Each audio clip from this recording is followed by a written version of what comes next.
What is up, humans of the cardboard? Welcome back to Just Nuts, guys. Today we've got more reveals for Battles of Chaos. I feel like I've been saying that literally every single day for like 2 weeks straight. They've been on a release spree and I love it.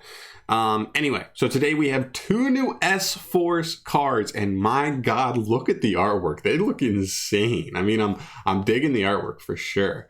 So 2 new S-Force cards, getting to the end of the reveals here. I think after these 2 cards, there's only like 10 or 11 cards left, which we will be getting in the next, like, 3 or 4 days probably. So let's just get into this thing. And there's also a little bit of news on a new OCG product that I want to touch on at the end. Nothing too crazy, but I think it's interesting and we'll talk about that. So here we have S-Force Lapswell. This is a Fiend effect monster. It's light, level 6, 24-25 for the stats, so pretty dang big for a level 6. And it has 2 hard once return effects. The first effect reads, if this card is special summoned, you can target 1 S-Force monster in your graveyard except for itself. Special summon it. Okay. Secondly, you can banish an S-Force card from your hand as cost to destroy all opponent's monsters in the same columns as your S-Force monsters. So, 2 decent effects, right? Like, it is still, it helps you extend, right? When this card summons, summon another one back from grave, and having the ability to banish an S-Force from hand to destroy all monsters in the same columns. Also pretty useful. It gives you an offensive push on your turn to be able to try and clear through your opponent's stuff. It's not half bad.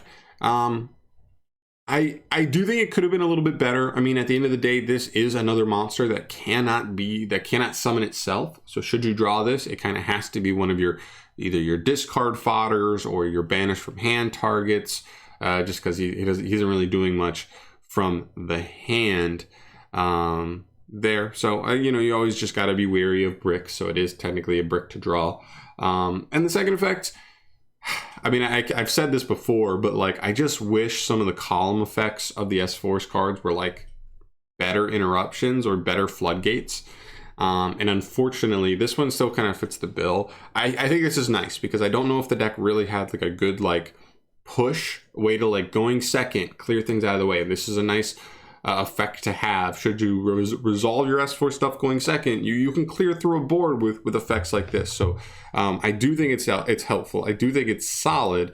If this was a quick effect though, this would have been like so crazy, right? This would have been so helpful. This would have been so nuts. So I think it could have been a little bit better there. But all things considered, I'm not complaining. I still think it's a pretty nice card for the deck. Then we get to this level 1 guy. This is S-Force Retroactive. He's a warrior effect, light, level 1. So it is a rota target, attack and defense. I think there's another warrior in the archetype also. They're weird because they have, I think, psychic monsters.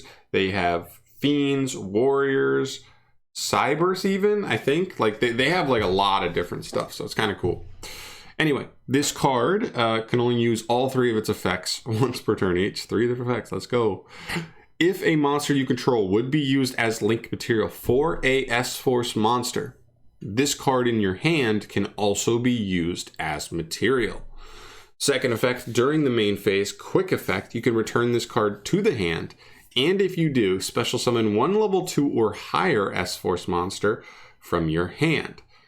And the third effect, if an S-Force monster you control would banish a card or cards from the hand to activate its effects, you can banish this card from your graveyard instead. Okay, so a couple different things going on here. As far as that first effect goes, it's kind of cool. It's like kind of the same effect that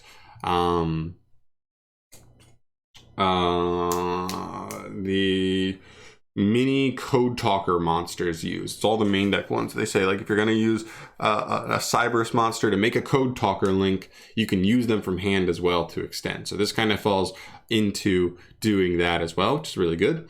The only downside I would say for that is we only have the 1 S-Force Link 3 at the moment, but we don't know the rest of the reveals for the set. I have to take a look at the list if we even could possibly end up with an S-Force Link here.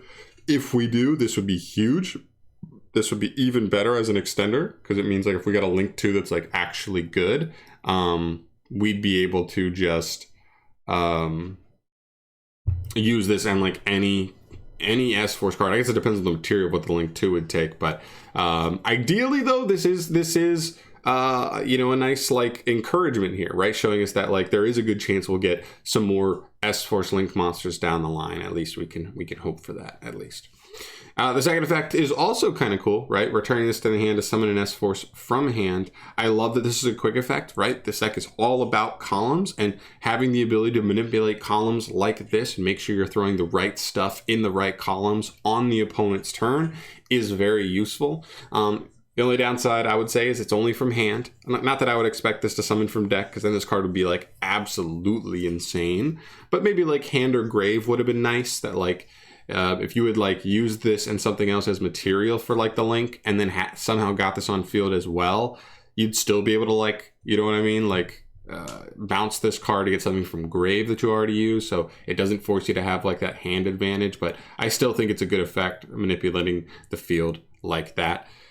And the third effect, if an S-Force monster you control would be banished, banish this card from grave.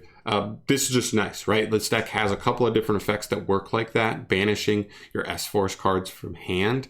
We see it with the monster right above, so now we have the ability to board wipe without having to lose hand advantage necessarily if this guy's in grave. And same thing if we are, I want to say, the best starter in the deck, Chiyomaru, also does the same thing. Chiyomaru says like banish an S-Force from hand to like summon an S-Force from deck.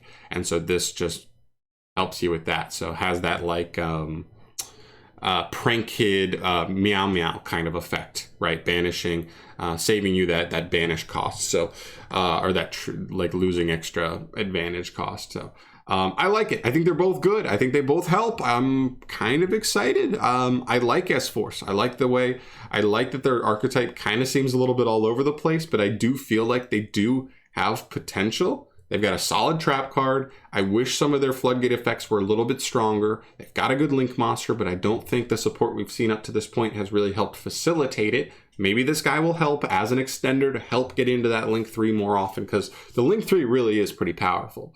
And yeah, so definitely curious to see how the deck runs now. I'm definitely going to rebuild it after these cards, and hopefully we get some links. I think that's all I'm really looking at now, and I'm like, listen, more main deck stuff doesn't hurt, but I think like I want to see some like legit payoffs and legit, I don't know, just more utility than just the one Link 3 in the extract. Maybe a Link 2 that helps us get to the Link 3 a little easier as a stepping stone.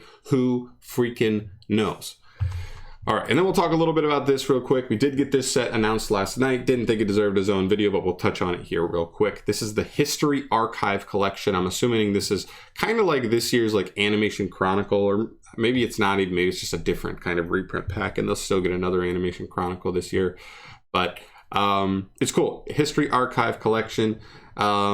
A special pack that includes cards that remind players of iconic, impactful scenes from throughout the Yu-Gi-Oh! Franchise. And that's really interesting because it just says Yu-Gi-Oh! Franchise here. It doesn't say Yu-Gi-Oh! Show, Yu-Gi-Oh! Series, Yu-Gi-Oh! Manga. It just says franchise. And that was interesting because I was like, does that just mean like even just like huge moments in competitive Yu-Gi-Oh! They might be referencing here, just in general?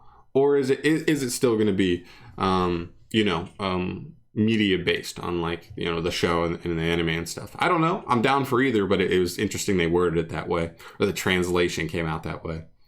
On February 19th, 2022, a special pack will be released featuring cards that call to mind key scenes from throughout the franchise.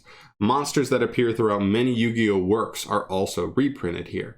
And some cards that include will be new cards that help reimagine famous scenes from throughout the Yu-Gi-Oh! Franchise. So very, very cool. I like the idea here. I can't wait to see where it goes. We're obviously a couple ways away because this is going to be, even this is like over 4 months away now.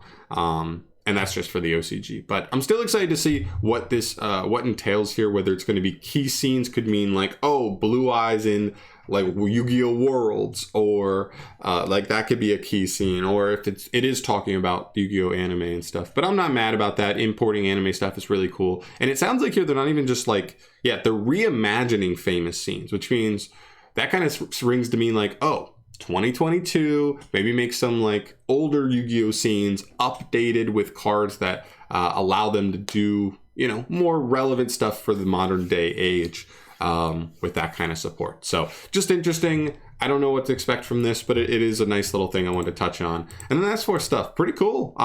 So yeah, that's going to do it for me here. Let me know your thoughts in the comments down below. What do you think on the 2 new S-Force cards? I do think they're pretty helpful. I think the first guy could have been a little bit less bricky, but he is a brick. But I guess the deck likes to banish cards from hand anyway. So if you do see him with a starter, you have a way to at least like get value out of the card. You banish him. We have ways to get cards back from banish anyway. And, you know, continue playing. And the second guy, I think, is just pretty good all around. So yeah, pretty good stuff. Let me know your thoughts down below. Subscribe if you have not yet. You want to stay up to date on all Yu-Gi-Oh! Card reveals. We have the last couple cards here, and pretty soon we should be getting the other more reveals for like the Duelist of the Abyss Duelist pack, and then other stuff as well down the line, because it's Yu-Gi-Oh! There's always stuff down the line. So I'll see you in the next one. Thank you so much for watching.